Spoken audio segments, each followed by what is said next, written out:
Hello guys, আজকে তোমাদের সঙ্গে শেয়ার করতে চলেছি আমার পুজোর শপিং কী কী হয়েছে, মানে আমার কী কী জামা হয়েছে পুজোতে, তাই দেখাতে চলেছি।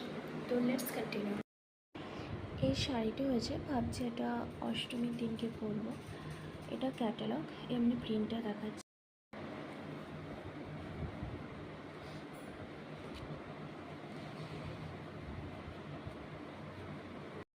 নেক্সট যেটা আছে, এটা হচ্ছে একটা গাউন, আনারকলি গাউন হচ্ছে। এই যে ওড়না, তার সঙ্গে এই বেল্টটা আছে, আর ড্রেসটা এই যে ড্রেসটা।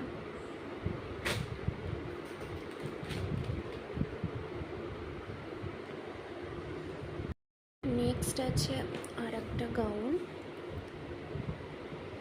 যে ব্লু কালারের, এরকম দেখতে অনেকটা। ভাবছি গাউন দুটোর মধ্যে যে কোনো একটা সপ্তমীতে পরবো, যে কোনো একটা নবমীতে পরবো। তো কোন দিন কোনটা পরবো সেটা তো বুঝতে পারছি না, দেখতে হবে পুজোর দিনকে। আই থিঙ্ক এটা নবমীর দিনকে পরলে বেশি ভালো লাগবে।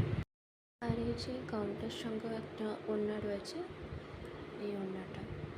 আর এই ব্লাউজটা দিয়েছিল আমাকে ওই যে শাড়িটা দেখালাম সেটার সঙ্গে পরার জন্য। এটা হাতের কাছে একটু ছোট হচ্ছে, তো ভাবছি এই ব্লাউজটা শাড়িটার সঙ্গে পরবো। এটা আমার মায়ের ব্লাউজ, মা নিয়েছে।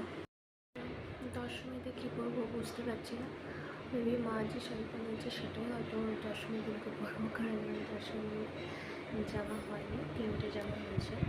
তো আজকে পর্যন্ত ব্লগটা এতটুকুই, থ্যাংক ইউ।